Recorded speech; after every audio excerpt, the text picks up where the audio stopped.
Hatire nganja bũrũri wa Kenya ũgĩthaka na Zambia ũgathaka na macambiki manini gũkĩringithanio na ũrĩa ũmenyerete thutha wa ũrũgamĩrĩri wa mbĩtĩka cia CHAN nĩguo CAF kũnyihanyihia mũigana wa macambiki kĩharo-inĩ kĩu kuma andũ 48,000 o nginyagia 27,000 arĩa no gĩcunjĩ kĩa 60 harĩ igana kĩa ũhoti wa kĩharo kĩu.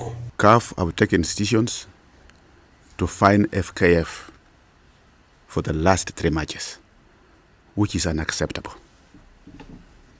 We appreciate the support our spectators have given Harambee Stars. We appreciate the many supporters who have attended our matches from the beginning, both at Nyayo and Kasarani.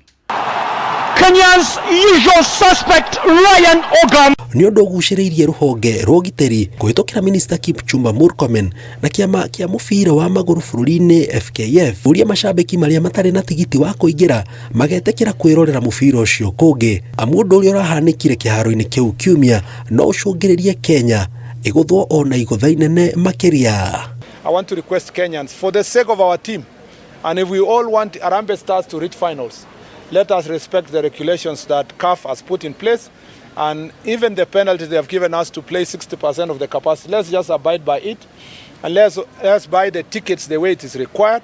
Oho ni ũrĩtie thirikari ya kaunti ya Nairobi methenjere ingĩ ciũria mangĩmemerekeria macambiki mũbira wa kiumia gatagatĩ ga Kenya na Zambia kuona ti ũru macambiki kwĩyumĩria gũkĩra gĩkĩro ni wendo marĩ naguo kũrĩ timu yao. Remember, this is just but a curtain raiser. The real deal is 2027 when we host the Africa Cup of Nations.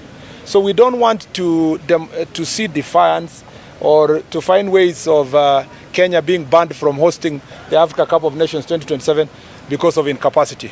Iherithia rĩrĩ rĩũkĩte thikũ nini tu thutha wa Kenya kũhũrwo faini ya ciringi mirioni 2.9 nĩ CAF nĩ ũndũ wa macambiki mao kwagarara mĩgĩko hĩndĩ ya mbĩtĩka ya mbere gatagatĩ ga Kenya na DR Congo. Ngĩribotera Inooro TV njĩtagwo Jenga Wambui. 7 points and have 1 foot into the knockout stages.